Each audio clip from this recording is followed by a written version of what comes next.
Well, today I'm going to finish Tocqueville, or to put it a different way, I'm going to say what I can about Tocqueville in 50 minutes, which is hardly finishing him. In fact, we've hardly begun.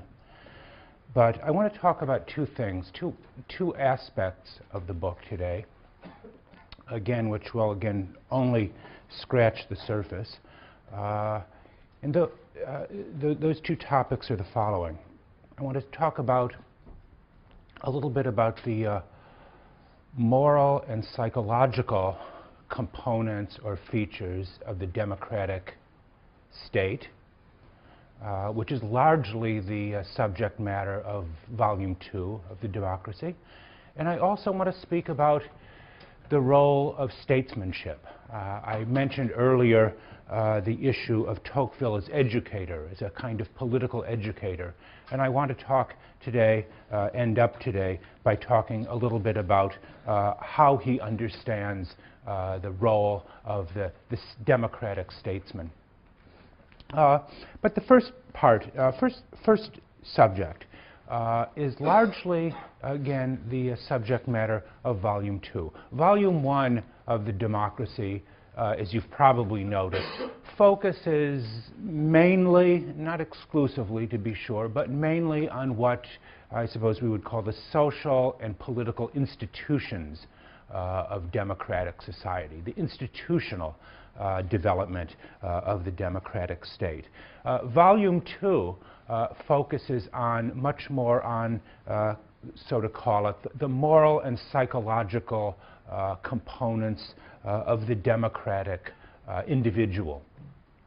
Tocqueville here shows himself more concerned with the internal developments, the moral and psychological determinants of democratic character. What is it to have a democratic soul, so to speak? That, I think, is Tocqueville's concern in the second volume, which in many ways, at least to my way of reading it, makes Volume 2 a sort of philosophically richer discussion than Volume 1, precisely because it focuses on what has the democratic social state done to us. How has it transformed us as individuals? How has it shaped us as individuals? These were, in many ways, Tocqueville's deepest problems. And in this part of the book, he shows himself to be a kind of moral psychologist of the democratic soul, very much along the same lines as we saw in Plato, for example, in Volume 8 of the Republic, where Plato speaks about the different kinds of individuals, the different kinds of souls that are appropriate and have been shaped by different kinds of regimes. What I'd like to start with, I want to focus on three aspects, spend a little time on three of the components, aspects, psychological components of the democratic individual. And those, in no particular order, I want to discuss as compassion, what this translation has as restiveness, and self-interest. Taken together, I think these three terms, or these three concepts, constitute the, as it were, the sort of moral scope of the democratic state. In describing these character traits, Tocqueville is providing us with a kind of moral phenomenology, and excuse, please, a rather pretentious term, kind of moral phenomenology of democratic life. One in which we are invited to look and ask whether we see ourselves in this description and whether we like what it is we see. The first of these features that I want to focus on, the most important moral effect in some respects that democracy has had on its citizen, is for Tocqueville the constant tendency to make us gentler towards one another. This is an old 18th century theme, to make us more compassionate, to make us gentler in our manners, habits, morals with one another. This is an old problem. Montesquieu, Tocqueville's great 18th century precursor, Montesquieu had argued in The Spirit of the Laws, L'Esprit des Lois, that it was commerce that instituted a kind of softening effects on manners and morals, moving us or taking us from a kind of warlike, aristocratic ethic to one of gentler manners and morals. And Montesquieu had attributed this largely to the influence of commerce. Rousseau, you will remember, in the second discourse, the discourse on inequality, made pitié, or compassion, a repugnance to view the suffering of others as a fundamental feature of natural man. Compassion, for Rousseau, remained a kind of remnant of our natural goodness. The fact that we can still cry or sympathize or empathize, as we might say, with the plight of others, even with the growth of noisier and more powerful passions. This sort of capacity for sympathy or compassion remains, even in civilized life, a kind of remnant of our natural goodness. But for Tocqueville, this feature of compassion is not so much a feature of natural man as it was for Rousseau, but it is for democratic life, a democratic social life. It is not nature, but democracy that has rendered us gentler and led to the softening of morals and manners. What does Tocqueville mean by that when he says life in democracy has become gentler? In a very powerful chapter called How Mores Become Milder as Conditions Are Equalized, here he describes some of the moral and psychological consequences of the transition from the age of aristocracy to one of democracy.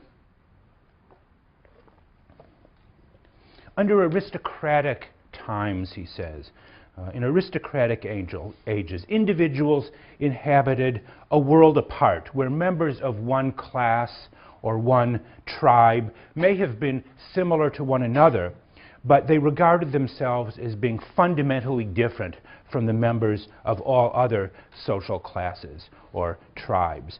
This did not so much render people cruel, but it did render them indifferent to the pain and suffering of others outside their group. Under democracy, however, he says, where all are equal, all of us tend to think and feel in nearly the same manner. We no longer make or imagine these kinds of distinctions. The moral imagination, so-called, of the democratic citizen is able to transport itself into the positions of others more easily than individuals living in aristocratic times.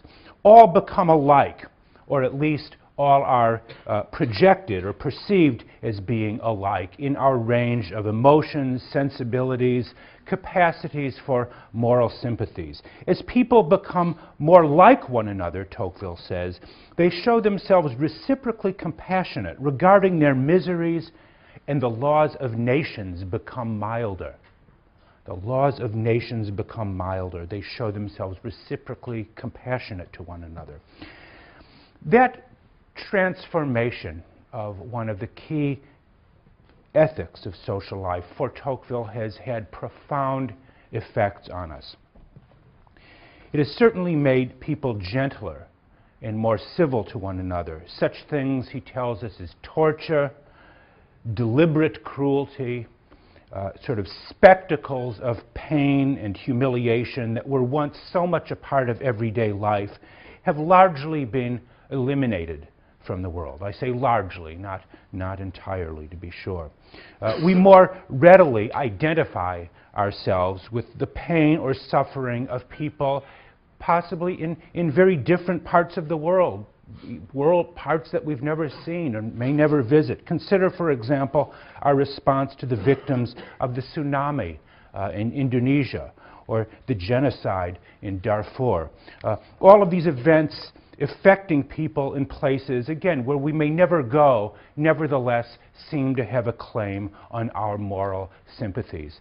President Bill Clinton profoundly captured this sense of enlarged moral sympathy when he told his audiences, "I feel your pain."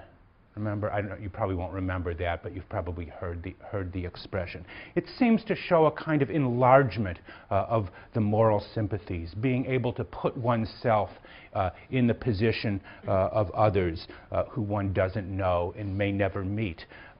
This is all a part of what Tocqueville understands, the softening of morals under a democratic way of life.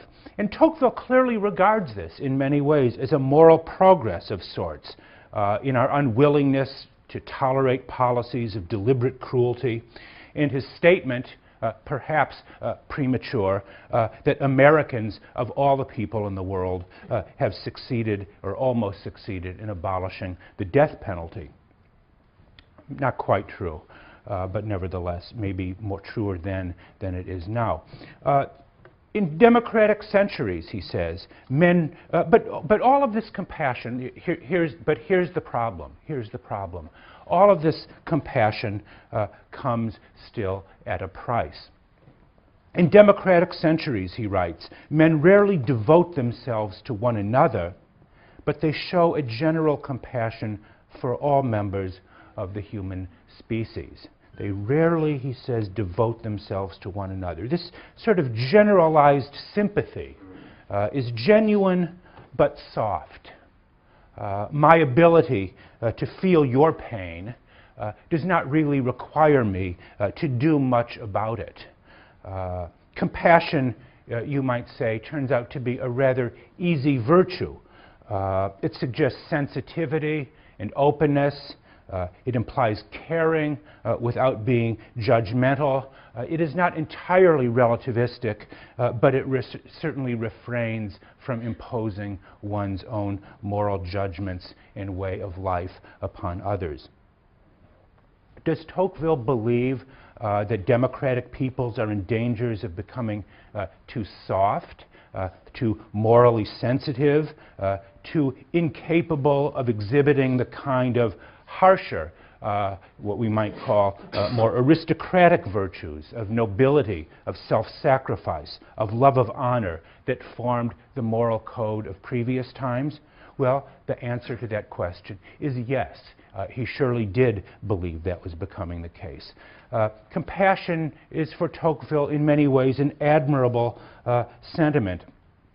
And again, it is one likely to expand our range of moral sympathies. But there is something called a kind of misplaced compassion that Tocqueville is very fearful about. Compassion is a virtue, but it carries with it, like every virtue, its own particular forms of misuse. For example, when compassion becomes a standard by which to express our forms of moral superiority to others. I mean, consider the following. To be accused today, particularly on places like college campuses, to be accused of insensitivity to others, to some kind of moral insensitivity, is among many of us considered one of the worst moral crimes imaginable. We must all care, or at least we must all pretend as if we care, yes, or must be seen to care about the plight of others much worse off than ourselves. And the result of this, and I think this is Tocqueville's point, seems to be to create new moral hierarchies of compassion, where one's superiority is demonstrated by our heightened sensitivity